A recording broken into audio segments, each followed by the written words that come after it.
글로벌 제약회사 A는 만성 B형 간염 바이러스 치료에 사용되는 약물을 개발하였는데 연간 1,600억 원 정도의 매출 규모를 가지는 처방 1위의 전문의 약품입니다. 하지만 이 약물은 20년 전 특허 등록이 되어 올해 특허가 만료되었고 국내 제약회사 B는 해당 약품에 대한 복제약을 출시하였습니다. 제약회사 A는 특허가 만료되기 1년 전에 해당 약물의 투여 용량을 변경하는 용도 변경 특허를 냈습니다. 그리고 A는 B가 자신의 특허권을 침범했다는 소송을 제기하였습니다.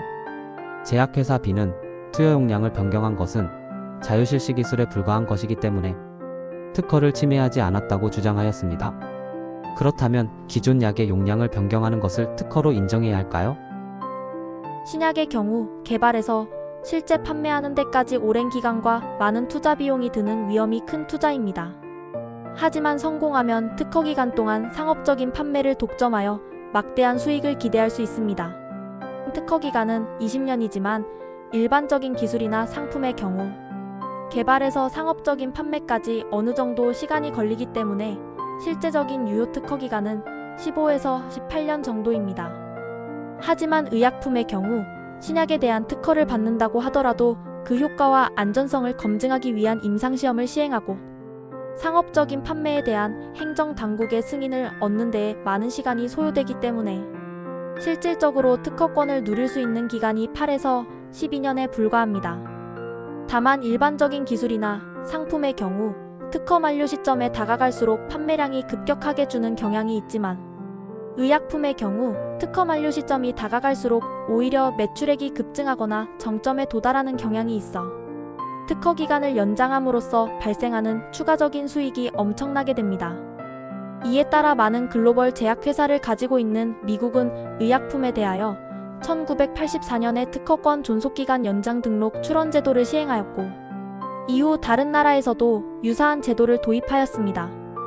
특허권 존속기간 연장 등록 출원 제도란 특허권이 존속하는 기간 동안 규제 당국의 허가를 받기 위하여 필요한 시험이나 심사로 인하여 특허권을 실시하지 못한 경우에 일정 기간의 범위 내에서 그 실시하지 못한 기간만큼 특허 기간을 연장시켜주는 제도를 말합니다.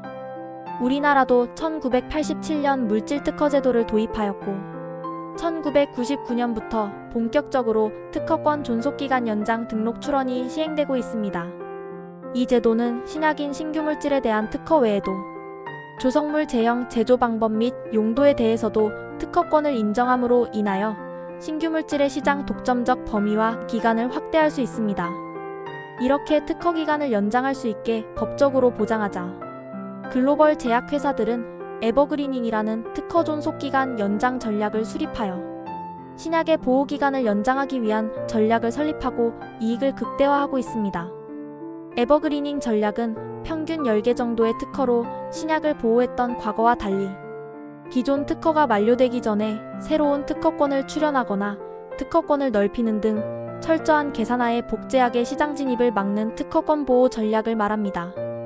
이를 위해 2에서 3년 간격으로 약의 형태나 구조를 조금씩 바꾸어 관련 후속 특허를 지속적으로 추가하거나 동일한 성분이라도 제조 방법을 변경하여 새롭게 특허를 출원하거나 적응증, 제형의 결정형 등을 변화시킵니다.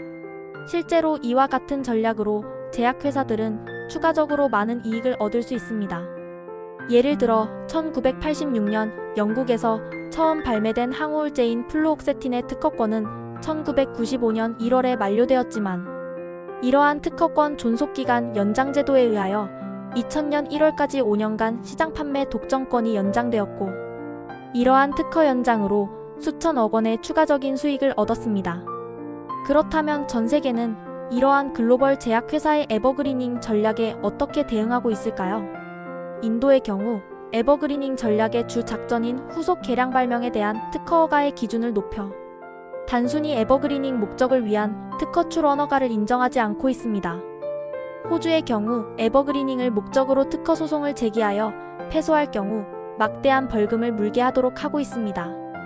미국은 기존에 존재하는 용도나 기능은 물론 알려지지 않은 특성에 대한 발견이라도 단순히 특허권 존속기간 연장만을 위한 특허 등록은 허용하지 않고 있습니다. 그렇다면 의약품에 대한 특허권 연장 제도는 정말로 필요할까요? 특허권 연장 제도에 찬성하는 사람들은 의약품의 경우 신약에 대한 효과와 안전성을 검증하기 위한 임상시험을 시행하고 행정당국의 승인을 얻는 데에 많은 시간이 소요되어 실질적으로 특허권을 누릴 수 있는 기간이 8에서 12년에 불과하기 때문에 형평성의 원칙을 적용해서 특허권을 연장해야 한다는 것입니다. 또한 신약의 경우 개발에서 실제 판매하는 데까지 오랜 기간과 많은 투자 비용이 드는 위험이 큰 투자이기 때문에 충분한 이익을 확보하도록 해야 제약회사들이 다시 연구개발이나 혁신에 투자하는 등 신약 개발을 할 수 있는 원동력이 된다는 것입니다. 하지만 이러한 의약품에 대한 특허권 연장 제도를 반대하는 사람들의 의견을 들어보면 신약을 개발하는 회사는 거의 대부분이 미국이나 유럽의 글로벌 제약회사로서 이렇게 얻은 이익의 대부분을 본국으로 가져가고 국내의 제약회사들은 복제약을 판매할 기회를 놓치기 때문에 국가 경제적으로는 손해라는 것입니다. 또한 환자들은 연장된 특허기간 동안 의약품을 비싸게 구입해야 하기 때문에 건강보험은 보험료를 인상하거나 아니면 정말로 필요한 다른 치료에 대하여 건강보험을 적용할 수 없습니다. 마지막으로 빈민층이나 개발도상국 사람들은 약만 복용하면 치료가 가능함에도 불구하고 특허기간이 연장된 만큼 치료를 받지 못할 수도 있습니다. 이러한 특허권 연장 제도에 대하여 우리나라 법원은 어떻게 판단했을까요?